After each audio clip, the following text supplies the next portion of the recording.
In 1961, the United States and the Soviet Union were in the midst of the Cold War. Tensions had been rising between the two nations since the conclusion of World War II, and both sides stood alert for a possible nuclear attack from the other. Due to concerns from military higher-ups in the States who believed the Soviets might destroy all their land-based nuclear stockpiles, they enacted an operation code-named Chrome Dome. The purpose and idea of Chrome Dome was to establish a perimeter of bombers loaded with nuclear weapons around the United States and Canada. This was meant to serve as America's last line of defense because these planes were meant to be airborne 24 hours a day, 365 days a year. If ordered to do so, the plan was that these planes would divert their path to strike back at the Soviet Union in the case of a nuclear launch. Before this operation was called Chrome Dome, it had a predecessor that was codenamed Coverall,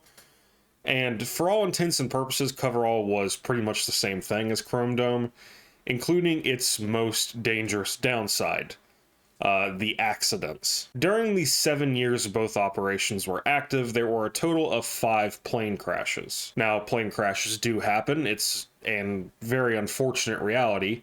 However, when a plane carrying nuclear weapons crashes, the event is not only unfortunate, but also potentially devastating and possibly world-changing. Of these disasters, the first and the one closest to disaster is known as the 1961 Goldsboro B-52 Incident. As the name implies, the plane used for the mission and every other Chrome Dome style mission was the B-52. The B-52's full title is the Boeing B-52 Stratofortress, but if you hear anyone talking about this plane, you'll most likely hear them refer to it simply as the B-52 or the Buff. Buff is an acronym that means big, ugly, fat fellow, although there is a more blunt, vulgar version that you can probably figure out.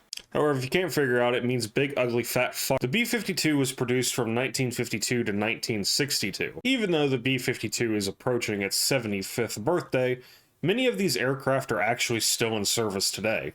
In fact, as of 2022, it's estimated that there are a little over 70 service-capable B-52s still in use, and these are expected to actually still be viable well into the 2050s. The plane travels at about 650 miles per hour, can carry 70,000 pounds of weaponry, and can travel nearly 9,000 miles without refueling. It is also an absurdly large aircraft with a wingspan of 185 feet and a length of about 160 feet, and it can safely take off with a total weight of 488,000 pounds. Suffice to say, this was an absolute unit of an aircraft that was perfectly capable of fulfilling the needs of Chrome Dome. Its capability was increased because the plane would be refueled in midair by aerial tankers, which drastically increased its viable range and kept a constant fleet of aircraft in the air. Despite the size of the B-52 and the importance of the Chrome Dome operation, these aircraft were typically crewed by less than 10 people, and most commonly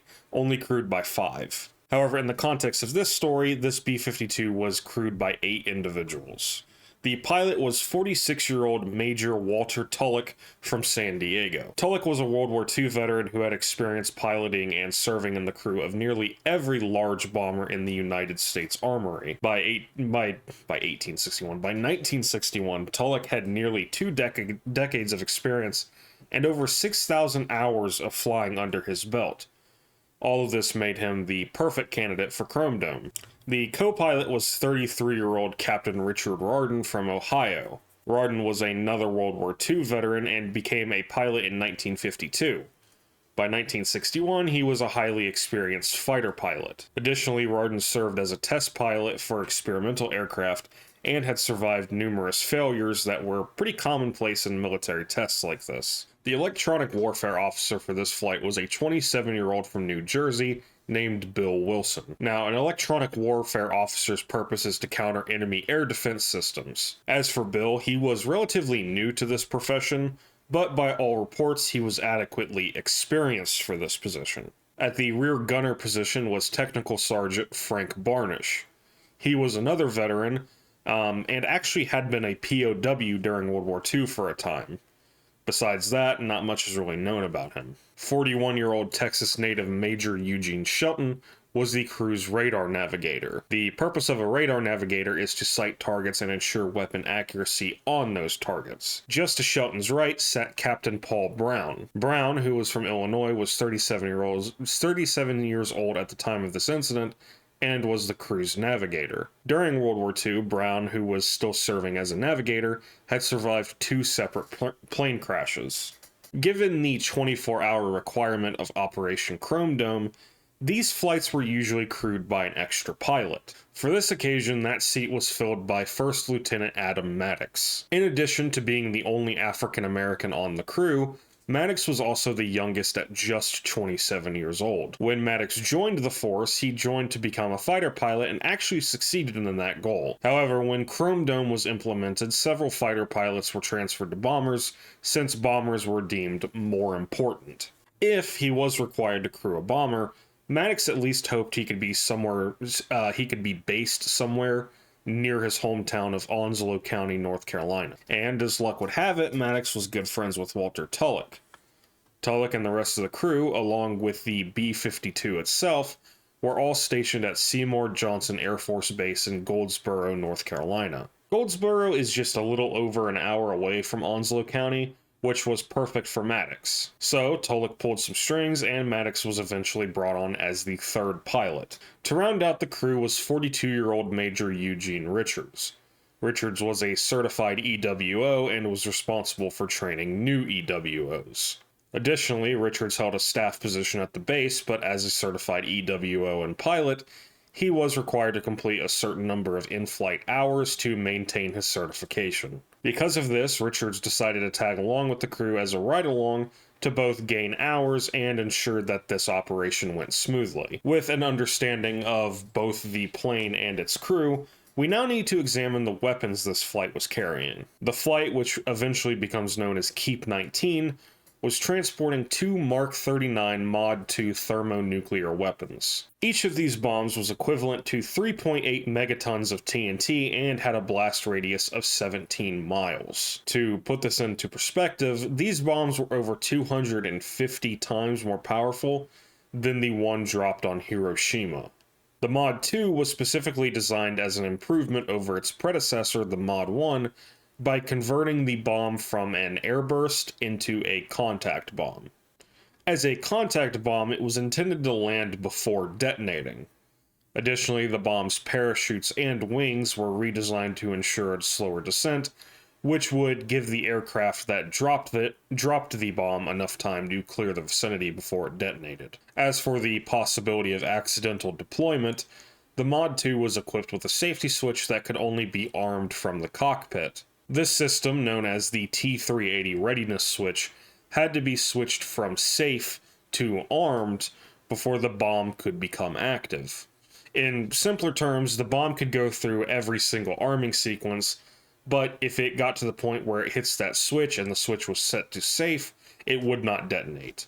In 1960, which was just a year before this incident happened, a new system known as Alt-197 was introduced. Unlike the T-380, Alt-197 would prevent the bomb's internal batteries from charging if the switch was set to safe. However, Alt-197 had not yet been installed on the 2 weapons Keep-19 would be carrying. Finally, now that we know how dangerous the weapons aboard Keep-19 truly were, let's discuss the events of the 1961 Goldsboro B-52 incident and see just how close North Carolina and the entire United States were to nuclear disaster. Keep-19 and her crew lifted off from Seymour Johnson Air Force Base at 10:56 a.m. on January 23, 1961. The plane took off without issue and followed a normal flight path until around 7 p.m. when it was due for an aerial refueling. This refueling went smoothly, helped by the calm weather and daylight. However, the same couldn't be said for the second refueling. The second refueling was scheduled for 9 p.m. when the aircraft was 29,000 feet above Columbia, South Carolina. This refueling would be done in the darkness of the night, and the wind had picked up pretty substantially. The fuel tanker, which was designated Adel 57, arrived a few minutes early and attempted to connect the fueling tube, or the boom, as it was often called. However, the connection lasted only a few seconds. They tried again, and this time the connection was more stable, allowing the tanker to transfer around 93,000 pounds of fuel to Keep 19. Nervous about their position, Tulloch disconnected the boom, indicating that he wanted the planes to realign before attempting a third connection. After a few minutes, both aircraft were in position, but again, the third connection was disconnected only after a few minutes. Then Tulloch and the crew noticed something kind of strange. The fuel gauge for engine number 4 would show it was full, then instantly drop to 0, and it would repeat this cycle over and over again. Fearing there may be a leak, the crew of Keep 19 asked Adel 57 if they saw anything unusual. Horrifyingly, Adel confirmed that there was indeed a leak in the right wing. But to call this a leak is a pretty big understatement. It was more like a waterfall of fuel. It was estimated that in just over 2 minutes, Keep 19 lost about 19 tons of fuel. After some back and forth, it was decided that Keep 19 would redirect toward Wilmington, North Carolina, which was pretty close to the coast. So the idea was to get the plane over the sea and allow the leaking tank to pretty much empty itself before the plane would switch to another reserve tank. At this point, the mission was believed to still be salvageable. However, due to the massive fuel loss, both the crew aboard Keep 19 and officials at Seymour Johnson, who had been informed of the leak shortly after it occurred, both the plane and the base feared a fire was not only possible, but likely. As a precaution, Keep 19 was forced to power down all systems of the right wing, which pretty much limited its entire control. Once Keep 19 reached the coast of Wilmington, they were instructed to hold an orbiting pattern to allow the leaking fuel tank to empty and to position the plane for a potential Coast Guard rescue if the plane happened to go down. The next priority was ensuring the safety of the bomb bay and the weapons inside. Due to his smaller size, Frank Barnish volunteered to check the bay, as he would have the easiest time reaching it. When Barnish arrived in the bomb bay, he discovered a horrifying scene. The bomb bay and everything inside was just drenched in jet fuel. In fact, so much had leaked in that pools of fuel were beginning to form throughout the entire bay. With so much fuel now present on the interior of the plane, the risk of fire increased tenfold. This led Keep 19 to power down as much of the plane's internal electronics as possible, including the lights. With fuel still leaking and the constant readjustments and maneuvering needed to keep the plane steady, they now had to do this in essentially pitch black darkness. Throughout this entire ordeal, Adel 57 stayed close by, but they weren't fully aware of the situation that was happening inside Keep 19 or just how bad it was about to get. In addition to the leak, Keep 19 was having some additional issues with the plane and its electronics. Firstly, after the initial leak, the fuel pumps began acting strangely. According to Rardin and Maddox, the fuel pumps would randomly switch, or when they attempted to switch them themselves, they just wouldn't work at all. Then, as if all of that wasn't bad enough, the plane's high-frequency radio began malfunctioning, which led to even more confusion. After orbiting the coast for about 2 hours, Keep 19 was ordered to return to Seymour Johnson due to the number of mechanical and electrical failures it had sustained. Initially, Tulloch wanted to burn off more fuel, but after being overruled by his superiors, he agreed that returning was probably the best option. Unbeknownst to anyone, a small crack had formed in the right wing, and due to the fuel leak, that crack was growing. As the plane flew over the North Carolina countryside, Keep 19 descended to about 10,000 feet to prepare for an emergency landing. The first task was to just lower the landing gear. However, as mentioned earlier, the lower decks were soaked in jet fuel, and even the smallest spark could turn Keep 19 into a massive fireball. To minimize the risk, all non-essential electrical systems were powered down. The crew held their breath as the landing gear deployed, and luckily, the plane didn't explode. At this point, the plane was 40 miles south of Seymour Johnson and on its final approach. Command at Seymour Johnson then instructed Keep 19 to raise their flaps to ensure an emergency landing would even be possible. Now, at 9,000 feet, the plane took a full minute to raise the flaps completely as they continued their descent. Once that minute had passed, the crew was pretty surprised that the flaps had raised without any issue whatsoever. They once again contacted Seymour Johnson to confirm their approach, and the command there approved the landing. As after saying that they were confirmed for the landing, the people at Seymour Johnson wished the crew good luck. And basically, this phrase indicated that ground control was also treating the situation as a full emergency, which basically meant that there were firefighters already on standby, and the runway was completely cleared and was designated only for Keep 19's emergency landing. As Keep 19 continued its approach, the plane held level and steady until a loud pop echoed from underneath the plane, almost as if they said it sounded like something had hit the underside of the plane. After this, the plane jerked really hard to the left. For a brief moment, the crew actually regained control of the plane, but then a second, louder pop came from below, and the plane veered heavily to the right.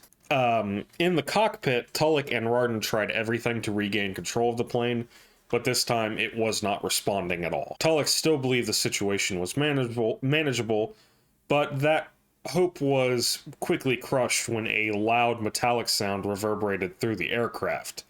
And what that noise was is that the right wing of the plane had completely collapsed, and the plane began to roll over, almost in like this barrel roll sort of motion. At this point, everyone aboard Keep 19 knew the mission was now beyond saving. As the plane began to nosedive and roll, Tulloch gave the order to bail out. He, Rardin, Wilson, Shelton, and Brown were all launched from their ejection seats.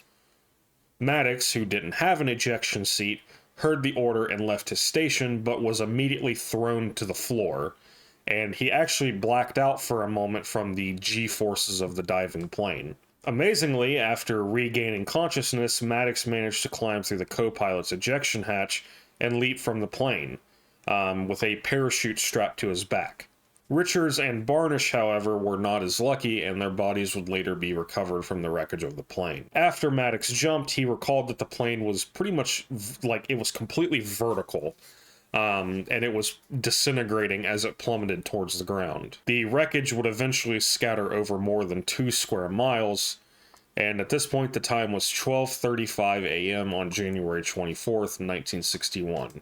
Which was just over 13 and a half hours after Keep 19's mission had begun. Bill Wilson was the first to land, touching down in a muddy field. Weirdly, he was convinced that a bull was chasing him in this field, so he scrambled to escape, jumped over a fence, and in the process, he broke one of his ankles. Despite the injury, Wilson made his way to a nearby house where he found shelter and was offered what he later referred to as a mason jar of medicinal spirits.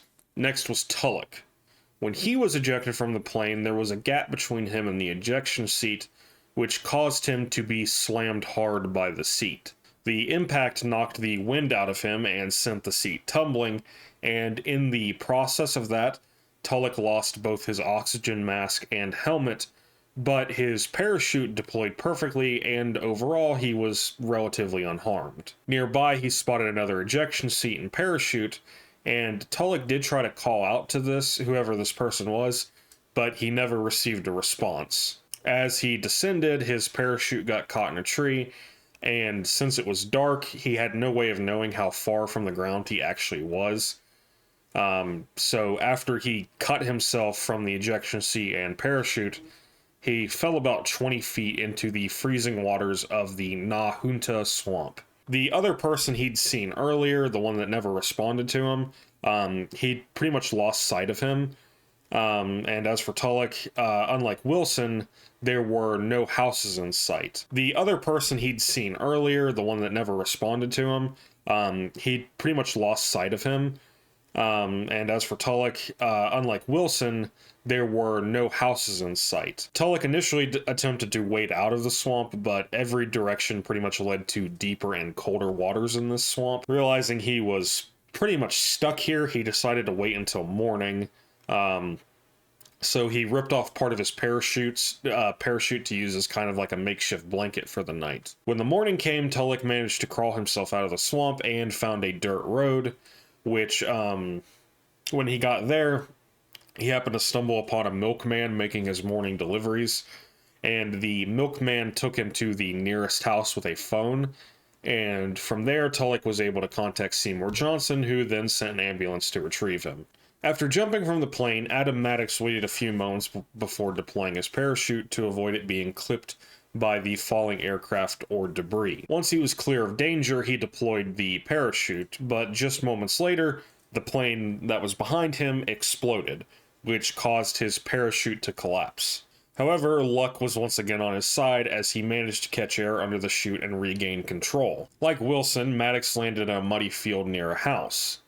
When he landed, he approached the house and informed the startled family that he had just been in a plane crash and needed to get to Seymour Johnson. The family kindly drove him to the base and dropped him off, and to this day, their identity remains completely unknown. When Maddox reached the gate, he informed the guards of the crash, but they knew nothing about it.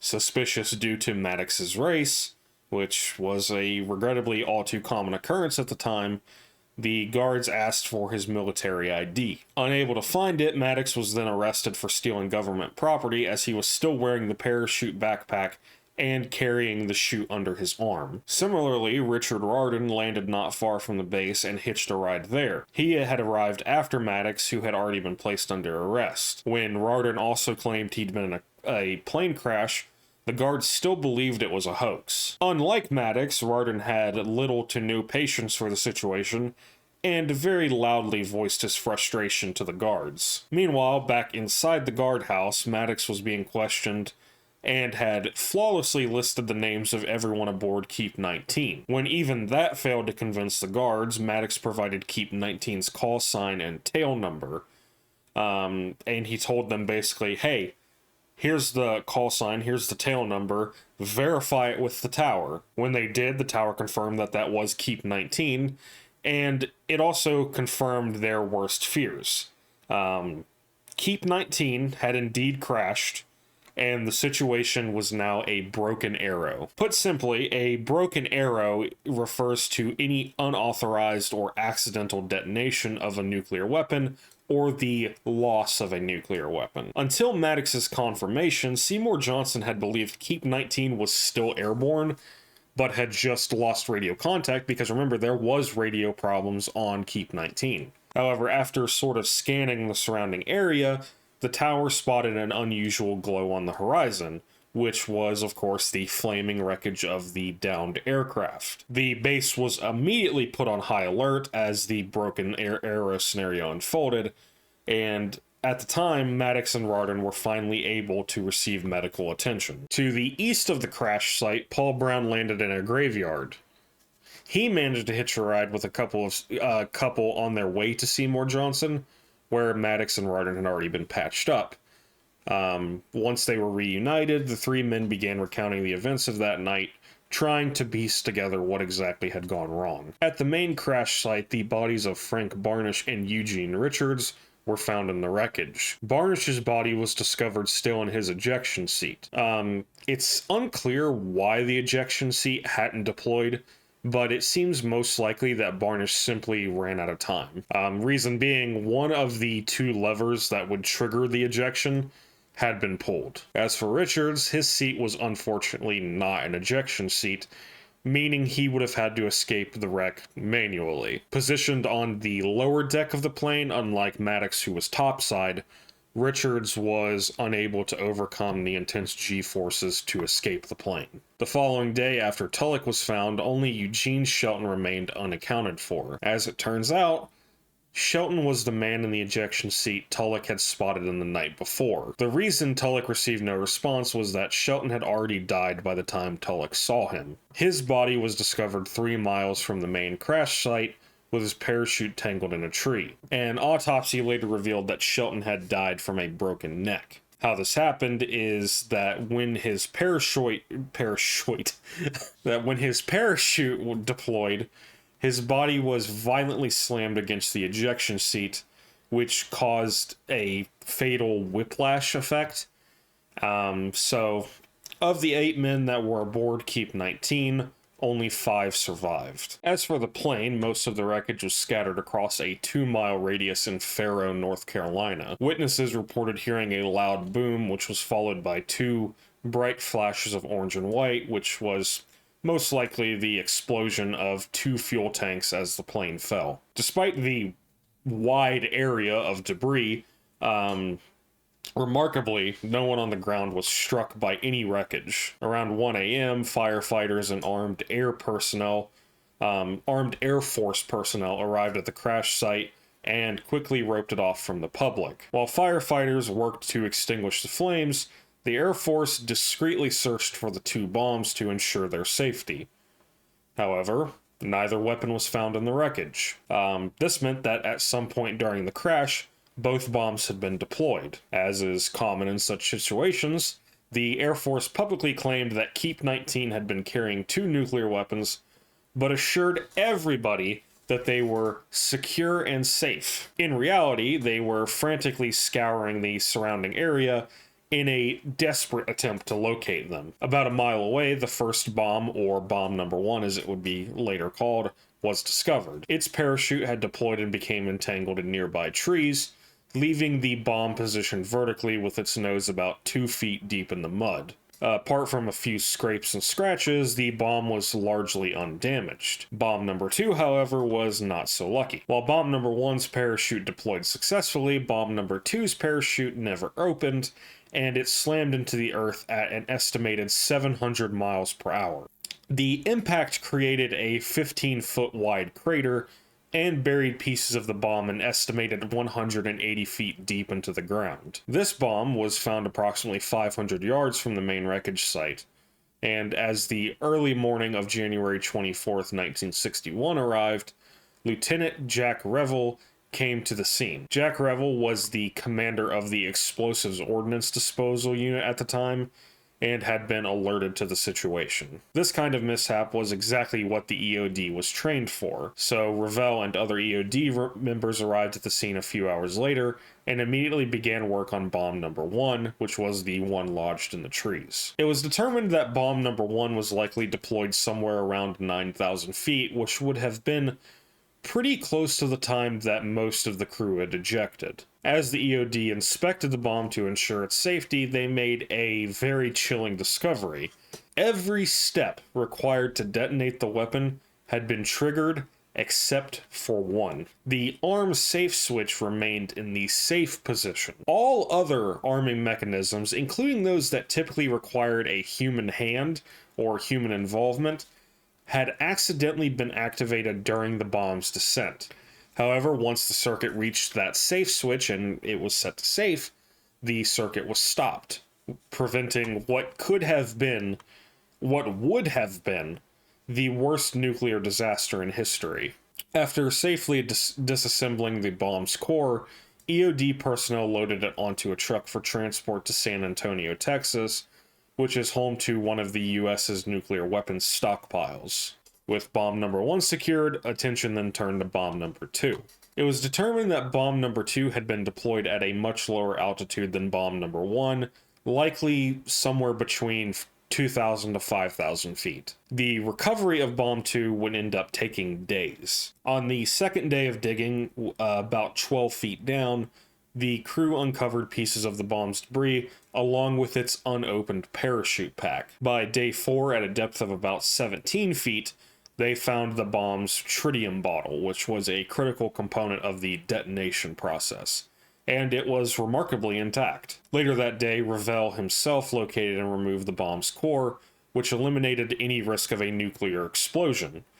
However, much of the bomb remained buried. On day 5, a member of the EOD team discovered bomb number 2's safe arm switch. When he called out to Revel, there was relief that the switch had finally been located, but then, just moments later, that man uttered one of the most chilling phrases imaginable. "It's set to arm." A heavy, heavy silence fell over the team.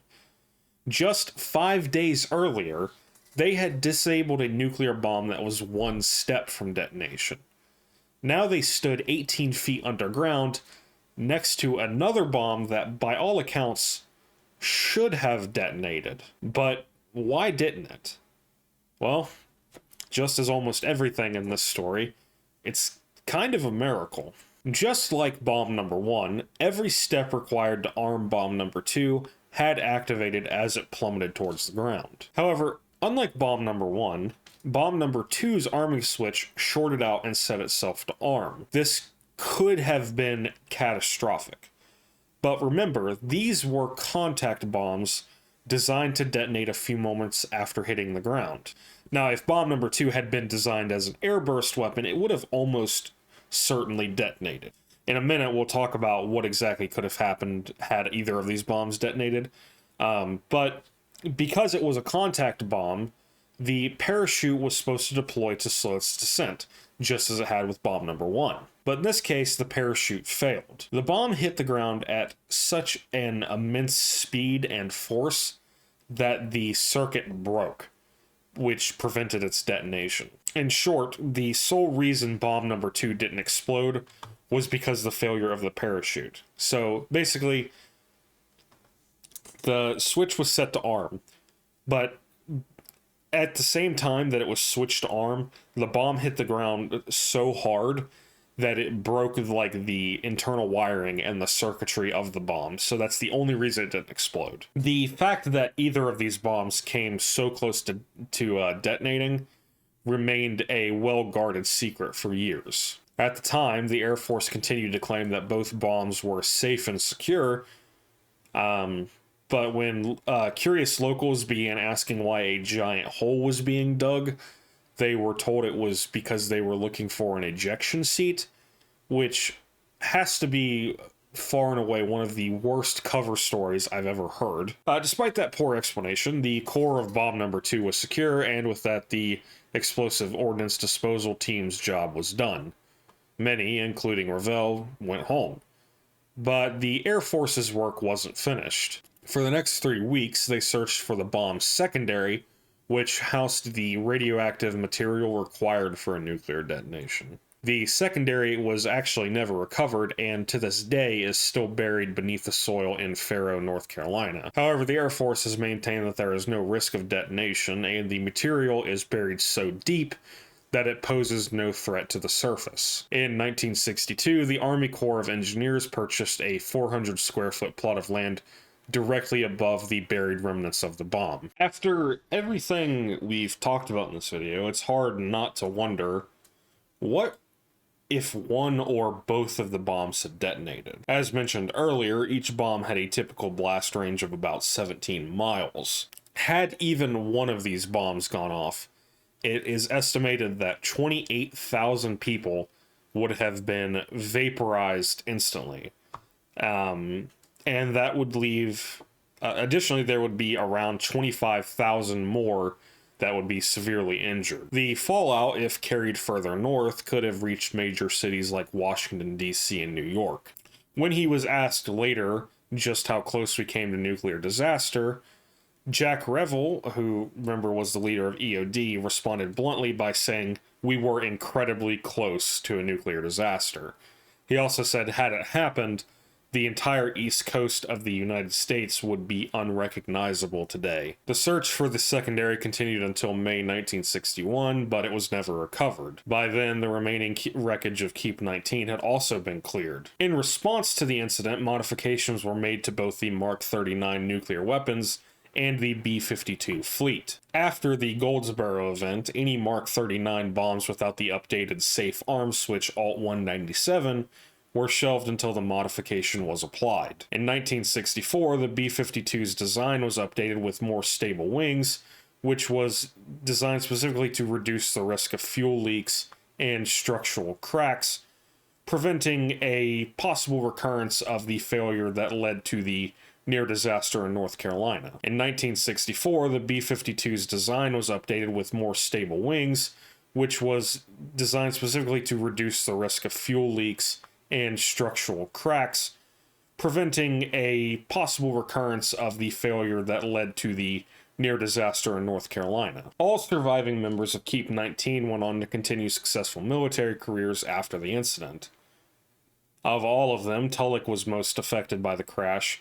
More specifically, he was affected by the deaths of Barnish, Shelton, and Richards.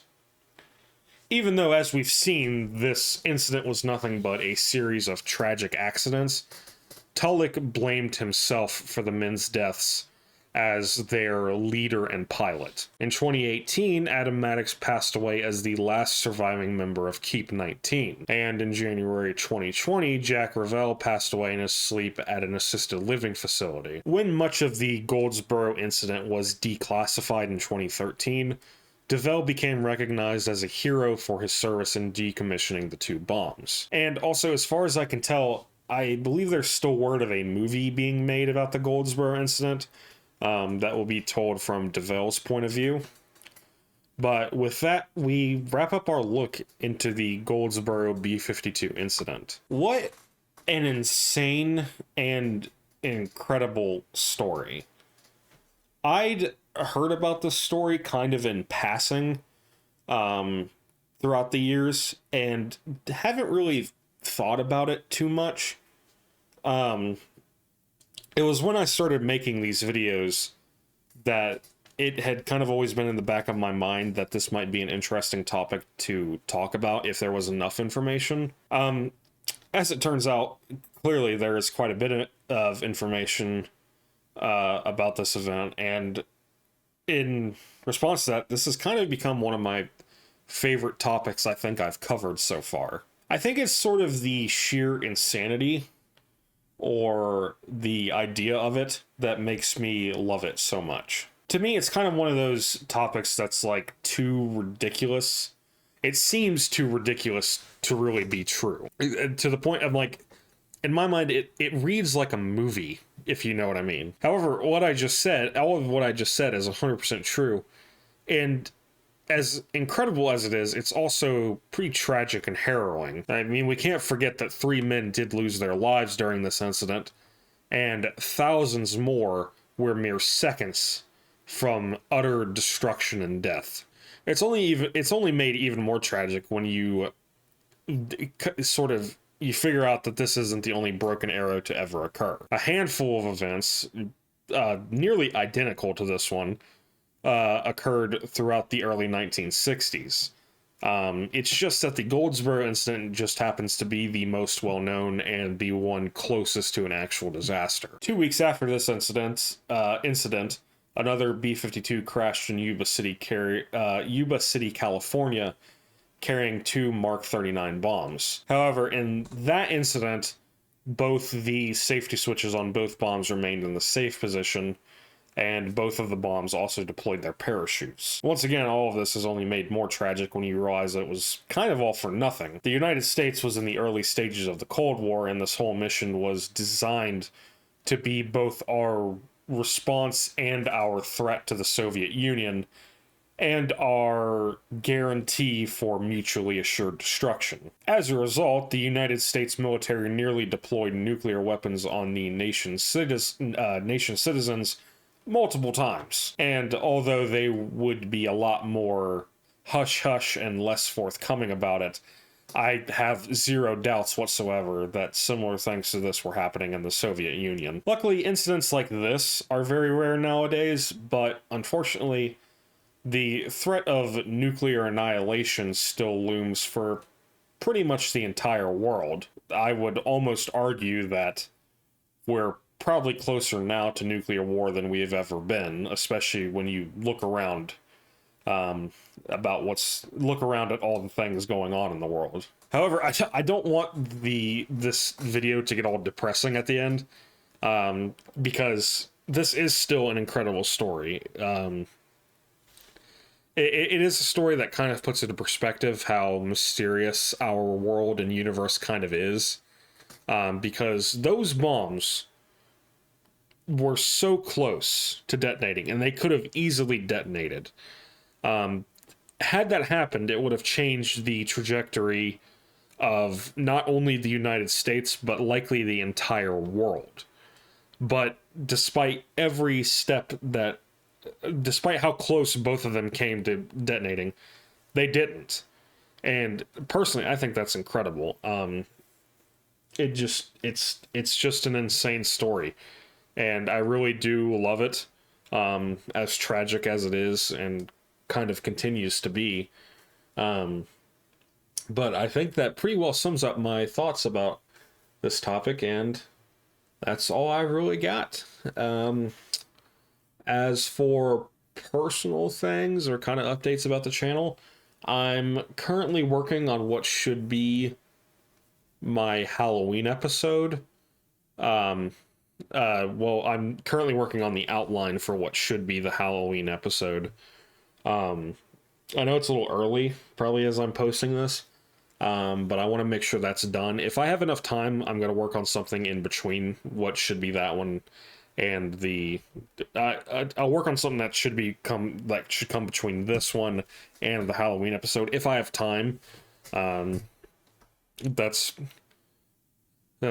basically the summary of my work here, is if I have time. I just want to, I don't really have too much in the way to say about like updates for the channel. I'm just going to kind of keep working on things. I want to thank you all again for the continued support. You all have been absolutely going crazy on some of my older videos. Thank you all for the support on the Chupacabra video. I know it turned out a little bit shorter than I was expecting. I think maybe that's why it hasn't done so well.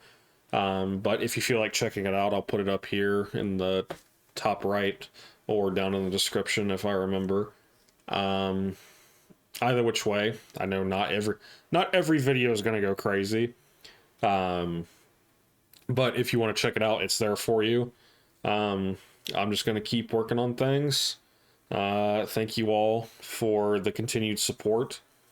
I don't think there's really much in the way else to say. So, thank you all for watching. I hope you enjoyed, and I hope to see you all again soon.